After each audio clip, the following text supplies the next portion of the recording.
ତୁମେ ବହୁତ କନଫ୍ୟୁଜରେ ଅଛ ନା କି ତାକୁ ମେସେଜ କରିବି କି ନାହିଁ। ଗୋଟେ ପଟେ ମନରେ ଅଛି କିନ୍ତୁ ଆଉ ଗୋଟେ ପଟେ ଲାଗୁଛି ମେସେଜ କଲା ପରେ ବି ରିପ୍ଲାଏ ତ ଆସିବନି।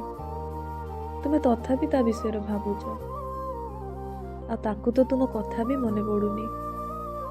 ତୁମକୁ ବହୁତ ଭଲ ଲାଗିଥାଏ ନା ସେ, ସେଥିପାଇଁ ତାର ଭୁଲ ତୁମକୁ ଜଣା ହିଁ ପଡ଼େନି, ତୁମର ଧ୍ୟାନ ହିଁ ଯାଏନି। ତୁମେ ନା ତାକୁ ମୁଣ୍ଡରେ ବସେଇକି ରଖିଛ କି ତାକୁ ଛାଡ଼ିଲେ ଦୁନିଆରେ କିଛି ବି ନାହିଁ। କେହି ଏତେ ବି ବିଜି ନଥାଏ, ବୁଝ କି ଗୋଟେ ସେକେଣ୍ଡ ବି ବାହାର କରିପାରିବନି ସେ ତୁମ ପାଇଁ। ସିଏ ଖାସ୍ ନୁହଁ, ତୁମେ ଖାସ୍ ଅଛ ଯେ ତାକୁ ଖାସ୍ ବନେଇଛ। ତ ତୁମେ ତୁମ ଭ୍ୟାଲୁକୁ ବଞ୍ଚେଇକି ରଖ ନା। ଏଇଠି ତୁମେ ହିଁ ଭୁଲ କରିଥାଅ। କେବେ ତାକୁ ବି ଚାନ୍ସ ଦିଅ ତୁମକୁ ମନେ ପକାଇବା ପାଇଁ। ଆଗ ମେସେଜ କାହିଁକି କରିଦେଇଥାଉ ତୁମେ।